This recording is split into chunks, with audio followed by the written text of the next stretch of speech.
చిన్న కథ humming bird మరియు రాజు. ఒకరోజు ఒక చిన్న హమ్మింగ్ బర్డ్ ఒక పూల తోటలో ఆనందంగా తిప్పుకుంటూ పూల నుండి తేనెను సేకరిస్తోంది. ఆ తోట అద్భుతమైన పూలతో నిండి ఉంది. హమ్మింగ్ బర్డ్ చుట్టూ తిరుగుతూ తేనెను సంతృప్తితో పీలుస్తోంది. ఆ తోటకి సమీపంలో ఒక రాజభవనం ఉంది. ఆ రాజు చాలా దయమంతుడు. తన ప్రజలను ప్రేమించేవాడు. ఆ రోజు రాజు తన తోటలో వాకింగ్ చేస్తూ ఆ చిన్న పక్షిని గమనించాడు. ఆ పక్షి అందమైన రంగులతో మేల్కొని ఉంది. రాజు ఆశ్చర్యపోయి ఆ పక్షిని దగ్గరికి తీసుకువచ్చాడు.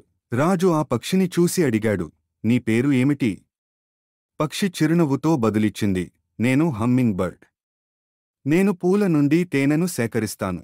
రాజు పక్షి నైపుణ్యాన్ని చూసి ఆశ్చర్యపోయాడు. నీ పాదరసమైనటువంటి చలనాలతో నువ్వు ఎంత చాకచక్యంగా పూలను సందర్శిస్తున్నావు, నీ తపన మరియు ప్రాప్యత నాకు స్ఫూర్తినిస్తుంది.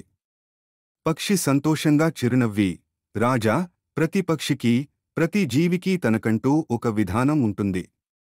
నేను నా విధానాన్ని పాటిస్తాను, మీరు మీ విధానాన్ని. రాజు నవ్వుతూ తలూపాడు. నిజం చెప్పావు.